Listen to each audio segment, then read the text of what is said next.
নতুনদের জন্য টিপস সহ বাংলাদেশি স্টাইল রুই মাছ বোনা রেসিপিটি চলে না শেয়ার করি। এই রুই মাছের বোনা দিয়ে আপনি এক প্লেট ভাত চেটে পুটে খাবেন।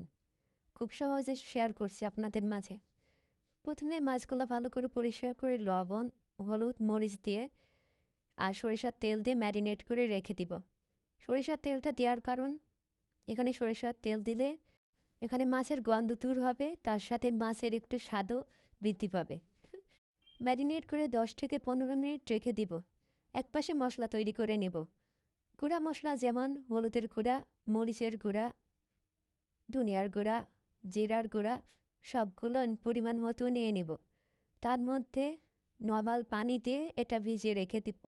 এভাবে রেখে দিলে এটা থেকে বাটা মশলার স্বাদ এবং গন্ধ পাবেন এবং রান্নার ঝোলও হবে অনেক গাঢ়। তাই চেষ্টা করবেন এভাবে রান্না করতে। কড়াইতে তেল নিব। কড়াই যখন তেল ফুটে উঠবে তখন এখানে মাছগুলো দিয়ে এপিট ওপিট করে ভেজে নিতে হবে। দেখবেন গায়ে যেন তেল ছিটে না পড়ে। কড়া অনেক বেশি গরম হলে তখন তেল দিবেন, আর তেল আরও বেশি ফুটলে তখন মাছ দিবেন, না হলে কিন্তু মাছগুলো লেগে ভেঙে যাবে। এপিট ওপিট করে মাছগুলো সবগুলো ভেজে নিব। আমি একটু বেশি ভাজা মাছ পছন্দ করি, তাই বেশি ভাজছি। আপনি কম চাইলে কম করে ভেজে নেবেন, সেটা আপনার নিজের ওপরে নির্ভর করবে। রুই মাছগুলো ভাজা হয়ে গেলে ওই তেলের মধ্যে আর একটু তেল দিয়ে দিব। আপনার যদি তেলের সমস্যা থাকে তাহলে তেলটা কম খাওয়ার চেষ্টা করবেন। হাফ কাপ পরিমাণ পেঁয়াজ কুচি দিয়ে তার মধ্যে পরিমাণ মতো লবণ দিব। লবণ দিয়ে যখন ভাজা ভাজা হয়ে যাবে, দেখবেন কাঁচা পেঁয়াজের গন্ধটা দূর হয়ে গেছে, তখন এখানে পেঁয়াজ বাটা অ্যাড করে দিবেন পরিমাণ মতো, বা 2 টেবিল স্পুন পর্যন্ত। তারপর এগুলো হালকা ভাজা ভাজা করে নেওয়ার পর এখানে 2 থেকে 3টা কাঁচামরিচ ফালি করে দিয়ে দিবেন।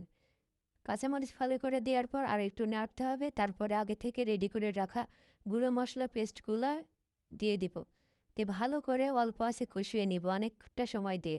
আরও একটু বাটিটা ধুয়ে পানি দিব যাতে মশলাগুলো না পুড়ে যায়।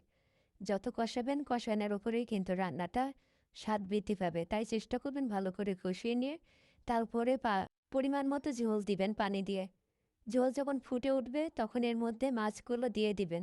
তারপর মিডিয়াম হিটে মাছটা রান্না করে নেবেন। যখন ঝোল শুকিয়ে আসবে তখন নামিয়ে নেবেন। এই রান্নাটা খেয়ে যদি আপনার ভালো লাগে অবশ্যই কমেন্ট করে জানাতে ভুলবেন না। আমি আপনাদের প্রশ্নের উত্তর দিয়ে দিব এবং শেষে একটু জিরার গুঁড়াও দিয়ে দিবেন বাড়তি স্বাদের জন্য। ভালো লাগলে পাশে থাকবেন, সাবস্ক্রাইব করতে ভুলবেন না। ধন্যবাদ।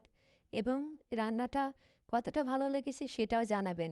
আপনি নিজেও বাসায় ট্রাই করেন, নিজের পরিবারকে খাওয়ান এবং সবাইকে খুশি করেন। পাশে থাকার জন্য ধন্যবাদ। আল্লাহ হাফেজ।